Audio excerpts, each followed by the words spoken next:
Salut à tous, c'est Nico et bienvenue dans votre récap de la semaine où on va parler des précommandes, ça va aller vite, c'est surtout du AOS, on va parler de la nouvelle figurine que Games Workshop nous a révélée ce lundi, on va parler des résultats en L2 de l'équipe des poètes, qui est celle à laquelle l'autre Nico que vous voyez souvent sur la chaîne participe, ça a été a priori conquis de haute lutte, et on va évidemment terminer avec les sujets des décors et des nouveaux patrons de table de Games Workshop, parce que j'ai fait une petite mise en situation, moi personnellement j'aime bien, Nico lui n'aime pas, donc on va discuter de ça, essayer d'avoir votre avis aussi dans les commentaires, et on terminera avec ce que j'ai peint.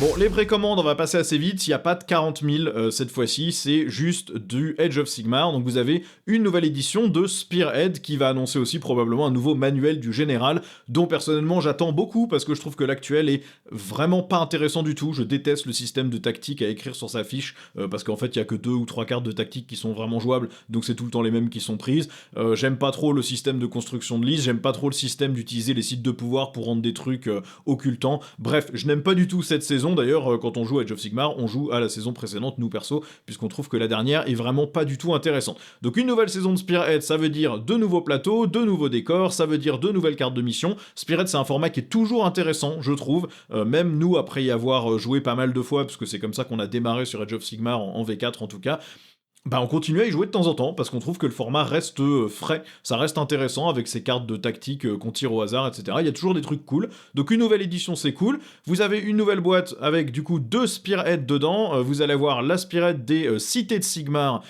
qui comprend quand même de très très belles figurines, moi j'aime beaucoup le look des Cités de Sigmar aujourd'hui, je trouve qu'on a vraiment un truc très distinctif, ils ont pas juste copié l'Empire de Old World, ils ont pas copié les Bretonniens de Old World, ils ont vraiment fait un truc à part, qui a sa place dans le jeu, qui est chouette, et puis surtout vous avez les nouveaux Skaven du clan Eshin, et ça c'est trop cool parce que les figurines étaient ultra vieilles et bien moches, là on a des nouveaux coureurs de nuit, c'est ça, coureurs d'égout, etc., qui sont vraiment super cool, un nouveau maître assassin, enfin vraiment les figurines sont super. Et du coup, bah, vous aurez évidemment 2 nouvelles missions, un nouveau plateau, nouveau terrain, etc. Ça, c'est top, et du coup, bah, j'espère que le nouveau manuel du général remettra un coup de frais sur Age of Sigmar V4, parce que je trouve que vraiment l'actuel est pas du tout intéressant.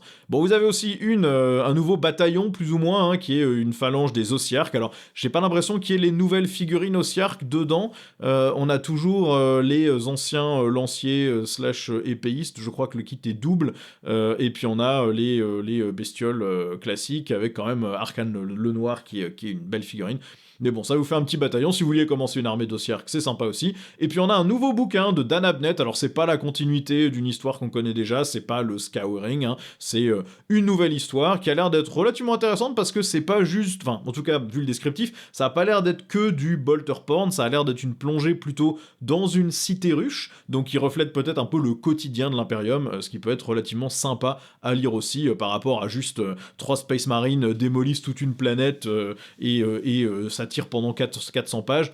Peut-être que là, il y a peut-être une petite enquête, il y a un petit truc, donc ça peut être intéressant, d'autant plus que Dan Abnett, moi personnellement, j'aime beaucoup ce qu'il écrit, donc ça va m'intéresser. Bon, édition collector, probablement pas, mais voilà. Bon, rien de spécial pour Warhammer 40 000, en même temps, on a déjà eu une turbo-chier de trucs à précommander, je pense qu'on est tous dans le rouge, que vous jouiez Admech, Chevalier, Space Marine, Chevalier du Chaos, que vous jouiez n'importe quelle armée du Chaos avec le Defiler, que moi perso j'ai pas réussi à choper, hein, du coup. Voilà, je pense que tout le monde a déjà dépensé tout son fric, donc ça fait du bien une petite semaine où on n'a pas spécialement envie d'acheter des millions de trucs, même si, nouvelle boîte Spearhead, ça peut être sympa. Moi je vais pas me lancer dedans parce que les figurines m'intéressent pas, par contre j'achèterai le pack de mission et le petit bouquin, pour pouvoir, enfin le petit plateau et les décors, pour pouvoir rafraîchir un petit peu aussi nos sessions de jeu là-dessus. Bon, Games Workshop nous a aussi donné les règles du commissaire Yarick aujourd'hui, et c'est pas mal du tout. Alors, c'est un petit personnage infanterie, évidemment, avec 5 PV, endu 4, sauvegarde à 4, invuln à 4, mouvement de 6, rien d'absolument hallucinant en termes de solidité. Par contre, on a quand même une petite règle qui fait que quand il est détruit, il revient sur un 2+, pas en portée d'engagement, avec 3 PV sur 5, donc plutôt solide. Il a quand même 4 attaques de Power Claw Orc, donc en 8-2, c'est un gantelet énergétique, ou 6 attaques d'armes énergétiques en 4-1 qui touche à 2+, c'est pas négligeable non plus. Il a 2 tirs, force 6, PA-2, dégâts D3+1, ou un petit pistolet laser, ou un Bolter Storm. Il va pouvoir tirer avec le Bolter Storm et Baylai, ou au corps à corps, juste avec le pistolet. Bon, c'est honnête, ça peut faire des petits trous. Là où il est intéressant, c'est qu'il va avoir une des 3 aptitudes, hein, c'est un peu les aptitudes de Primarque qu'il va avoir. Donc à votre phase de commandement garde impériale, vous allez pouvoir choisir parmi 3 aptitudes. La première, elle est simple, vous pouvez relancer les tests d'ébranlement et les tests de commandement sur toutes les unités Astra Militarum dans les 6 pouces. Ça c'est sympa, ça vous permet de ne pas perdre vos ordres, par exemple, si jamais vous aviez été ébranlé, ça vous permet de donner un ordre à l'unité, ça vous permet de garder les objets. C'est sympa. La deuxième aura est plutôt bien aussi, le prochain ordre qui est donné par Yarick, et il peut donner 2 ordres à n'importe quel type d'unité, titanesque, escadron ou régiment, le prochain ordre, il est donné non seulement à l'unité à qui vous vouliez donner l'ordre, mais à toutes les autres unités amies dans les 6 pouces de l'unité éligible. Ça veut dire que c'est quand même plutôt sympa, c'est vous ciblez une unité qui est à 12 pouces de vous, par exemple, vous lui donnez son ordre, et ensuite, toutes les unités à 6 pouces de celles que vous avez ciblées vont aussi avoir l'ordre. Donc vous pouvez donner un ordre à un tank, et tout ce qui est dans les 6 pouces de ce tank va aussi bénéficier du même ordre. Ça, c'est un très bon commandement aussi, mais le dernier est celui que je trouve le meilleur. À la fin de la phase de mouvement adverse, vous choisissez une unité ennemie qui a été posée sur la table ou qui a fini un mouvement dans les 12 pouces de l'unité d'Yarick, donc un truc qui est arrivé des réserves, un truc qui a débarqué d'un transport, ou un truc qui s'est rapproché. Vous sélectionnez une unité régiment dans les 6 pouces et visible de Yarick, et cette unité régiment peut soit faire un mouvement normal des 6 pouces, ça paraît peu, mais ça permet de réembarquer dans un transport, par exemple. Si vous étiez juste derrière un mur, ça vous permet, selon toute probabilité, de vous recacher derrière le mur et donc de ne pas vous faire tirer dessus, ou ça vous permet carrément de vous barrer de 6 pouces si vous avez de la chance sur votre D6. À la place, vous pouvez aussi choisir de tirer sur l'unité ennemie si elle est éligible. Ça veut dire que l'adversaire débarque de son transport, vous prenez une unité de 20 troupes de choc cadiennes, de 20 d'escorts de Krieg, de 10 Kazerkin, et vous avoinez l'adversaire avant même qu'il ait pu vous tirer dessus ou tenter de vous charger. Et ça vous empêche pas non plus de faire un tir en état d'alerte au moment où il veut vous charger. Et là, vous tirez avec votre CT complète, hein, c'est une phase de tir normale. Ou vous pouvez charger l'unité ennemie, seulement si elle est dans les 12 pouces de cette unité régiment que vous avez choisi. C'est une unité régiment qui doit être dans les 6 pouces et visible de Yarick, mais ça veut dire que ça peut être une unité qui n'est pas exactement l'unité de Yarick elle-même. Vous gagnez pas le bonus de charge, mais comme vous êtes dans le tour adverse, eh bien normalement vous devriez taper avant lui.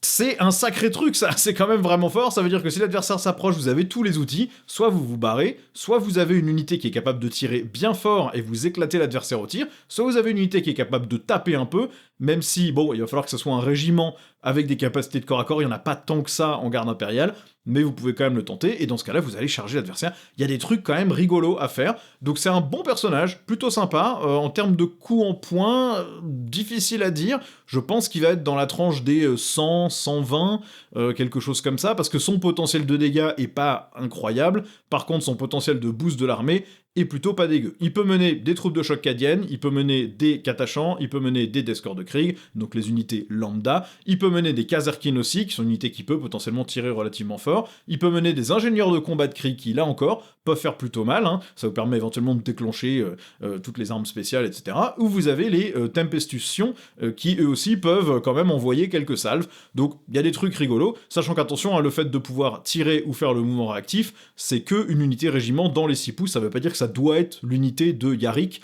même si, comme il n'est pas agent solitaire, vous allez probablement vouloir l'embarquer dans une escouade, et donc il est possible que ça soit plutôt cette escouade qui reçoive le petit commandement qui vous permette de bouger, de charger ou de tirer dans le tour adverse. Plutôt intéressant, un bon personnage, et je pense qu'on va le voir probablement jouer, ça dépendra, comme d'habitude, du coup en point, mais en tout cas ça va donner envie de le mettre sur la table, et ça représente bien, voilà, ces auras de commandement du commissaire légendaire de la garde impériale. Bon, et on a enfin aussi une belle figurine pour cette boîte de lancement 11ème édition, parce que le Boy Orc, c'est sympa, mais c'est juste un Boy Orc, le Nob, c'était juste un Nob, l'intercesseur de base, il a exactement la même tête que les existants, le vétéran d'assaut, il a exactement la tête d'un intercesseur d'assaut, mais là, enfin, on a un Weird Boy, qui lui est quand même super cool, je trouve qu'on a une dégaine qui est dingo, parce qu'il est à moitié mécanique et à moitié psychique, c'est-à-dire qu'il a le look du sorcier avec son espèce de bâton bizarre, mais en plus il a l'air d'avoir une espèce de collerette avec 12 000 petits objets sur le dessus qui sont censés, j'imagine, peut-être contrôler sa puissance ou amplifier sa puissance. Ça c'est marrant, vraiment la figurine est très très cool, j'aime beaucoup, on doit être à peu près sur la même taille de socle que la précédente je pense. Il y a un petit look un peu sauvage, comme toujours le côté il faut l'attacher, il faut le tenir pour pas qu'il fasse n'importe quoi. Bon, j'ai jamais été trop fan, moi perso, des espèces de petits effets d'éclairs ou autres qui sont directement sur la figurine. Je trouve que c'est des trucs qui devraient être laissés aux joueurs à modéliser si vous les voulez ou pas. Mais bon, rien n'empêche de le couper et de pas le mettre. Mais ça fait une figurine qui, je trouve, a de la gueule. Ça fait un effet un peu énergie tentacule qui sort de la tête, alors que ce sont que des espèces de câbles et de machins qu'on lui a rajoutés pour pas qu'il explose. Je pense que c'est plutôt sympa. La figurine est cool, avec ce petit look un peu sauvage, tout un tas de trucs branchés dedans et tout. Je trouve que c'est vraiment, vraiment pas mal. C'est joli ce qu'ils ont fait. Bon, j'imagine qu'ils nous montreront encore d'autres choses, mais en attendant, au moins voilà, ça fait une figurine originale qui n'est pas une copie conforme de ce qu'on avait déjà avant, avec un autre style, un autre look, et ça c'est très très cool, donc belle réussite. Bon, je vais vous parler aussi rapidement des résultats en L2 de Nico et son équipe locale, hein. C'est une équipe à Brest qui s'appelle les Poètes. Nous, quand on jouait en L3, donc moi je suis dans l'équipe de L3, c'est l'équipe des Plumes, et eux c'est les Poètes qui sont du coup en L2, le niveau au-dessus. La L2 c'est différent de la L3, en quoi bah, déjà les équipes font 8 joueurs, nous en L3 on est 6, et là c'est des teams de 8 joueurs. Et du coup c'est assez compliqué parce qu'il faut rassembler 8 personnes qui ont un niveau de jeu à peu près équivalent, qui sont tous capables de défendre leur armée en L2, qui ont pu choisir une armée et donc construire un roster de 8 armées différentes. Hein. Je rappelle qu'on peut pas avoir 2 fois la même armée, vous pouvez pas avoir 2 joueurs qui jouent Space Marines, peu importe le chapitre ou le supplément, donc ça oblige quand même à varier pas mal les choses, et il faut faire un truc cohérent qui gère potentiellement toutes les menaces adverses avec de la redondance. À 8 joueurs, c'est pas si facile que ça, il faut trouver le temps de s'entraîner, de créer l'armée, bref, c'est un autre exercice que à 6 joueurs pour la L3 où c'est un petit peu plus facile quand même d'organiser tout ça. Maintenant, qu'est-ce qu'ils nous ont fait les petits poètes? Eh bien, ils ont quand même réussi à se maintenir en L2 après un aller difficile et un retour où le combat apparemment était assez acharné. Ils ont réussi à faire 4 égalités et une défaite, ce qui leur permet de se maintenir en L2. C'est pas eux la dernière équipe du classement, donc il y a une autre équipe qui va s'affronter avec la meilleure de la L3 et celui qui gagne va passer en L2, celui qui perd va descendre en L3 ou rester en L3 et rester en L2 en fonction de qui gagne et qui perd. Donc ça veut dire que moi déjà l'année prochaine, si je rejoue en L3, eh bien je n'affronterai pas l'équipe de L2 qui serait redescendue en L3, parce que sinon on aurait eu 2 équipes localement gérées un peu par la même asso finalement, qui auraient dû s'affronter, et on sait que le niveau de ces mecs là est quand même au-dessus d'une autre en L3 dans la très grande partie des cas, donc voilà, à moins d'avoir un gros coup de bol, on se serait fait défoncer. Donc ça fait du bien que eux ils restent en L2 et qu'ils viennent pas nous embêter en L3, c'est plutôt plaisant. En tout cas, félicitations à eux. Je vous ai mis quelques photos et quelques vidéos de tout ça pour que vous puissiez voir un peu à quoi ça ressemble. Alors, vous voyez que les tables, c'est pas les mêmes que celles que moi j'ai pu vous montrer à la L3, hein. On n'est pas sur les décors les plus évolués, etc. Bon, on sait que pour les assos, c'est pas évident d'avoir, surtout quand vous jouez avec 5 équipes de 8 joueurs, il vous faut quand même un paquet de tables en même temps, et donc il vous faut un paquet de décors, un paquet de marqueurs d'objectifs, un paquet de patrons de ruines. C'est pas évident de rassembler tout ça. Nous, à Brest, il y a eu un gros effort de fait pour avoir des jolies tables, mais toutes les assos peuvent pas se permettre de faire le même truc, donc bah il y a plein d'endroits où quand vous jouez avec des bouts de carton en L, et c'est pas forcément le plus joli. Maintenant apparemment l'événement était cool, ils se sont bien marrés, ça a été rude, ils ont dû se battre bec et ongles, il y a eu des gros dévissages 2D, des beaux trucs héroïques, bref, ça avait l'air d'être très sympa. Peut-être que on vous fera un live avec Nico pour vous parler un peu de l'expérience de tout ça, de c'est quoi la différence avec la L3, est-ce que c'est intéressant de monter en L2 si vous aimez le compétitif un peu plus casu que vraiment hardcore, parce que forcément en L2 vous tombez sur des équipes qui ont envie de monter en L1 et d'aller titiller les joueurs équipe de France, etc. Alors qu'en L3 on est plus en mode bon bah nous on est là et on verra bien ce qui se passe quoi. Donc voilà, on discutera peut-être un peu de tout ça, on verra si on vous fait un live là-dessus, vous me direz en commentaire si ça vous intéresse ou pas du tout. En tout cas félicitations à Nico et à toute l'équipe pour avoir maintenu leur place. Ça veut dire que quand même ils montrent qu'ils avaient leur place dans cette L2, parce que c'est la première année où ils sont montés en L2, l'année dernière ils étaient en L3 comme moi, et ils sont montés en fin d'année, donc du coup ça veut dire que voilà, ils ont confirmé qu'ils avaient encore leur place là-bas, même si ça a l'air d'avoir été bien tendu, parce que le niveau avait l'air super élevé quand même, mine de rien là-bas. Bon, notre sujet suivant, ça va être tout ce qui est la tronche des tables en V11, puisque maintenant Games Workshop nous a montré un peu des exemples de layout, avec la taille des empreintes de décor, avec les types de décors qu'on est censé mettre dessus, même si vous mettez ce que vous voulez, sur une empreinte type barricade, rien ne vous empêche de mettre un gigantesque mur de 12 pouces de haut, très long, ça marche aussi, vous faites ce que vous voulez, mais voilà, en tout cas on a l'idée que Games Workshop a de la tronche des tables en V11, et du coup pour voir ce que ça faisait, moi j'ai juste installé par terre vite fait, j'ai découpé mes petits patrons en carton et j'ai essayé de faire à peu près les bonnes tailles et de mettre des éléments de décor que j'avais déjà. Alors, ils ont pas exactement la taille de ceux que Games Workshop recommande, bien sûr, il y a des approximations, les décors sont pas cohérents visuellement, donc ne jugez pas la beauté de la table, il y a pas de petits graviers, il y a pas de petits barils, il y a pas de petits machins, c'était juste pour poser un truc sur la table et voir un peu qu'est-ce que ça donnait. Moi, personnellement, j'aime bien. J'avoue que j'étais un peu lassé des tables type FEG WTC où on a des murs gigantesques qui bougent complètement les lignes de vue et bougent complètement la table. Il y a vraiment, en fait, on avait tout le temps l'impression de se battre dans une ville en ruine. Il n'y avait jamais autre chose qu'une ville en ruine. Là, on peut imaginer se battre dans un district avec des générateurs, on peut imaginer faire des forêts à la place avec des haies, on peut même imaginer un truc champêtre, hein, avec une espèce de manoir au milieu, des petites haies en tuya ou des petites barricades en bois. Enfin, vous pourriez jouer sur une planète médiévale, le layout s'y prête très bien, alors que les layouts précédents, pas du tout, en tout cas, FEC et WTC. Les layouts Games Workshop, c'était un peu pareil, malheureusement, ça incitait quand même beaucoup à mettre plein de gros murs.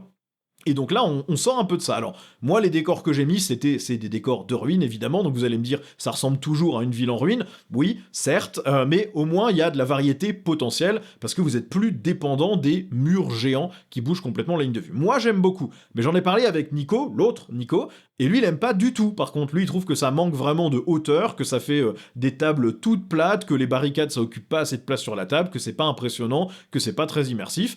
Et je peux comprendre le point de vue. Alors, moi, je voulais donner du coup le mien spécifiquement, et puis bah, le sien, peut-être qu'il vous le défendra aussi dans un live qu'on fera dans pas trop longtemps. Moi, mon point de vue, c'est que c'est cool. Moi, j'en ai marre de voir des murs géants, j'en ai marre de voir que des murs en L, j'en ai marre d'avoir des éléments de terrain qui ont tous exactement la même taille. Chez Games Workshop, il y avait trois variantes. Il y avait les grands patrons de ruines, les grosses empreintes, les empreintes moyennes, et les plus petites à travers lesquelles on pouvait passer. Ce mélange-là permettait pas forcément de varier tant que ça les éléments de décor, puisqu'en fait, entre le gros patron de ruines et le patron de ruines moyen, tu mets exactement le même décor dessus. Il y a que sur les plus petits carrés que tu pouvais mettre des trucs un petit peu plus décoratifs.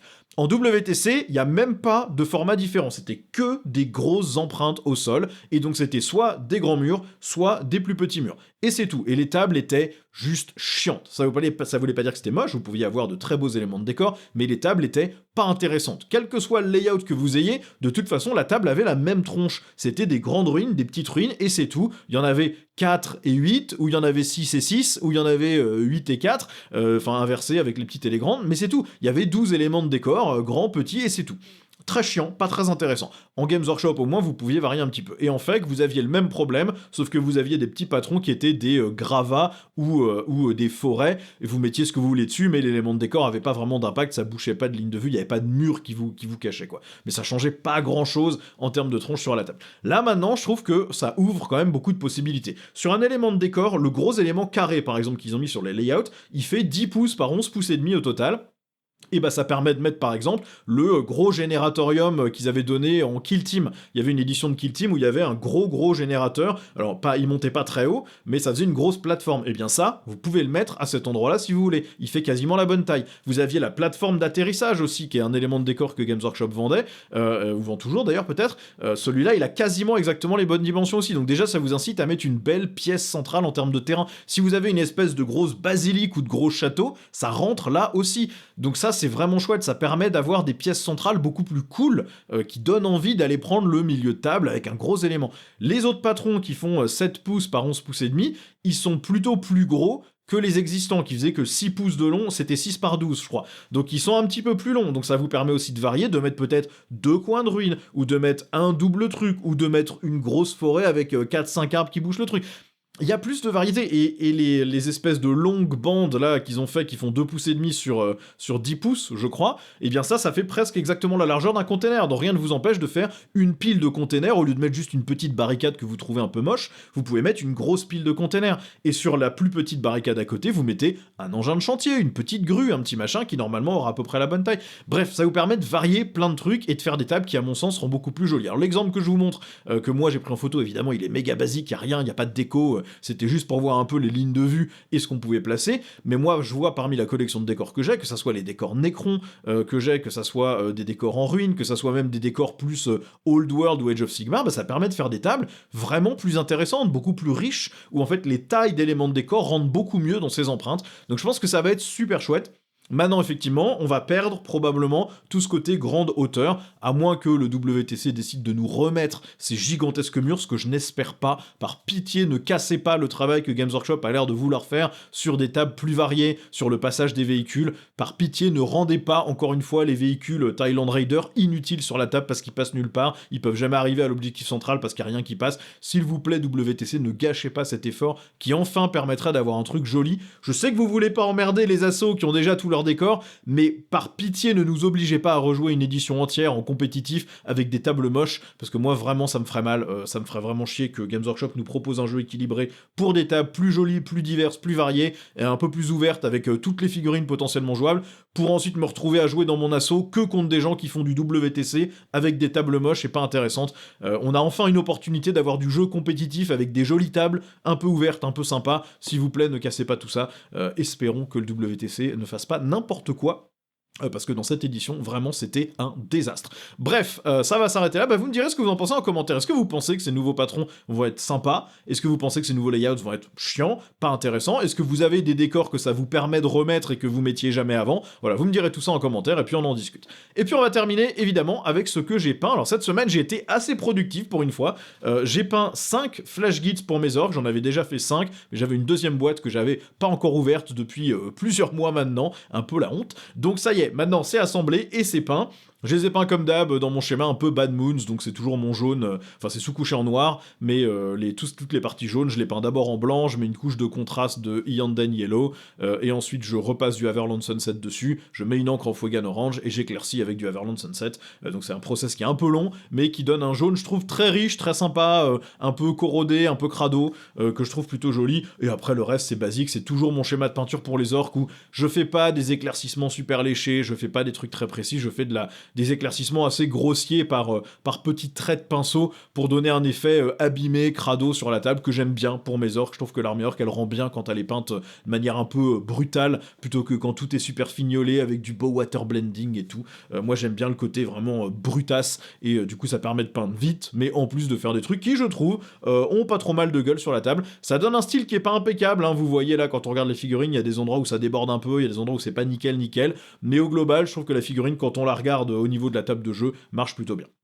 J'ai aussi peint mon Lucius l'Éternel, figurine que j'ai assemblée il y a genre 6 mois et que j'avais toujours pas peinte, malgré le fait que je l'ai joué plusieurs fois. Maintenant ça y est, elle est faite. J'avais un peu peur de cette figue, je savais pas comment faire, le fouet, la langue, les espèces de fioles sur le dos, j'avais peur de faire un truc trop moche. Et au final, je suis très content de ce que ça a donné. En fait, la figurine est majoritairement noire, mais je l'ai sous-couchée en Race Bone, parce que c'était la seule bombe que j'avais dispo. Et du coup, en fait, ça m'a permis d'avoir quand même un noir qui est propre, qui est quand même relativement sombre, même s'il a été éclairci un peu avec du Corvus Black et des éclaircissements Eshin Grey, et que les visages ils sont éclaircis petit à petit avec du Eshin Grey, du Grey Seer, du Slanesh Grey, etc. pour donner un peu de profondeur. Mais globalement, l'armure est sombre.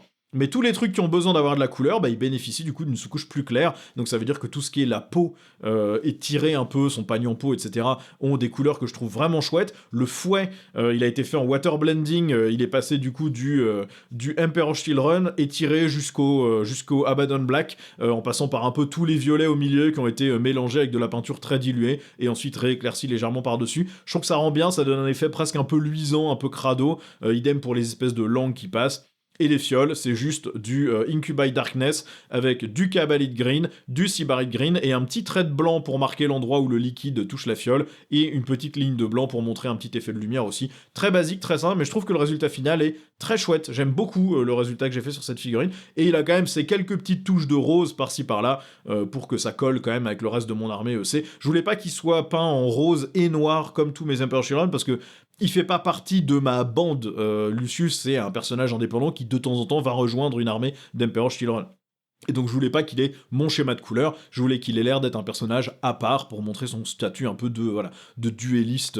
Il est venu là pour de l'excès et trouver un bel adversaire, mais il est pas là pour rejoindre mon armée à moi, donc je trouve que le schéma est plutôt cool. Et puis j'ai enfin aussi peint mon Dreadnought Brutalis que j'avais converti pour la Deathwatch, donc il est très légèrement converti, c'est-à-dire qu'il a quelques emblèmes Deathwatch par-ci par-là, il a des sigles Blood Angels parce que je considérais que pour un Brutalis c'était normal que ça soit un Blood Angels, donc il a un petit crâne avec une goutte de sang sur le genou et un emblème Blood Angels, et je lui ai pas une petite goutte de sang dans son emblème qu'il a. Et puis les pièces qui ressemblent à des pièces Deathwatch, c'est des impressions 3D que j'ai achetées spécifiquement pour faire cette figurine.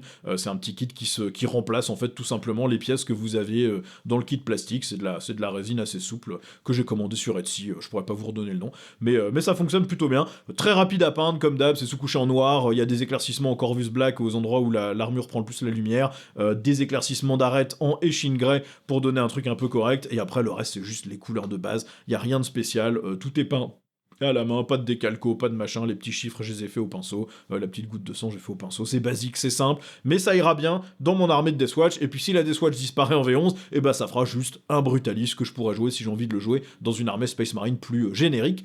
Et ça sera très bien comme ça. Et bah ça va conclure cette vidéo, j'espère que vous avez apprécié un peu tous les sujets, vous me direz ce que vous en pensez, est-ce que vous avez envie d'un détail plus poussé sur la Ligue 2, dans ce cas-là on verra avec Nico si on peut vous en parler durant un live peut-être un peu généraliste, qu'est-ce que vous pensez des nouveaux patrons de table de Games Workshop, dites-moi tout ça en commentaire, et puis en attendant, bah vous avez tous les boutons YouTube, vous savez pourquoi cliquer dessus c'est important, vous avez la zone de commentaires qui aide toujours pour l'algo, vous avez dans la description le lien MyHobbyPlace qui permet de soutenir la chaîne, vous achetez vos figues moins chères, et si vous sélectionnez la chaîne au moment de payer, ça nous reverse une petite commission, et nous on peut continuer à faire ces vidéos du coup. Et puis vous avez évidemment la page Tipeee où vous pouvez nous soutenir directement aussi. Merci à tous les tipeurs qui nous ont déjà rejoints, la page grandit assez vite, donc n'hésitez pas, ça nous permet de faire de meilleurs rapports de bataille, des analyses de codex, des lives avec Nico, tout ça c'est super intéressant, donc n'hésitez pas, le lien est évidemment dans la description aussi. Merci à tous d'avoir regardé, et je vous dis à la prochaine pour une nouvelle vidéo. Ciao!